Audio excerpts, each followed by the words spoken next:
Okay, next I want to talk about the if logical function in Excel. The if logical function is a test that you can run that you would give specific criteria that you want the spreadsheet to test.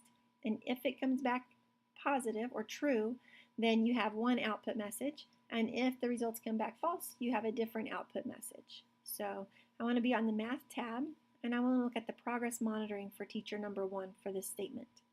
So you can see that I have a column here that says making adequate growth with the equal if, so that's going to be our if statement.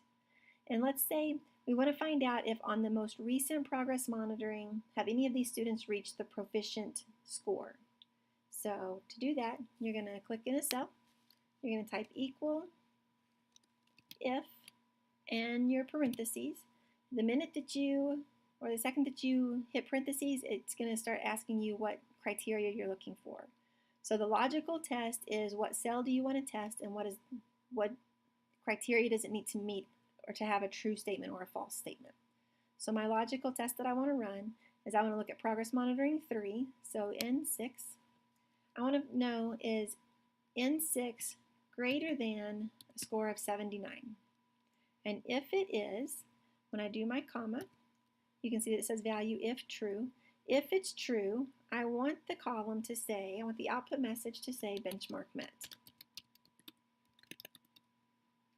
And you can see I'm surrounding that by quotation marks. Remember in Excel, if you want specific words to be put as your output message, you have to surround them with quotation marks.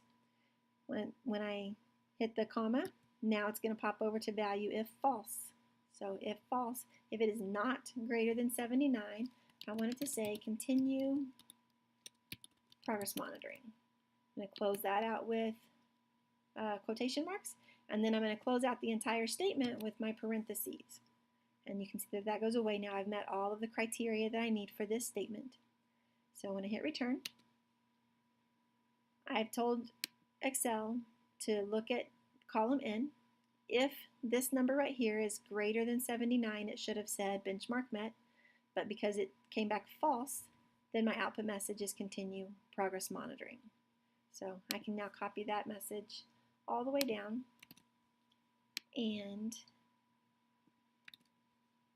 now I've got my if statement set, and you can see everywhere that benchmark was met, if you look right next to it, that is a score that is greater than 79. So that is the if statement in Excel.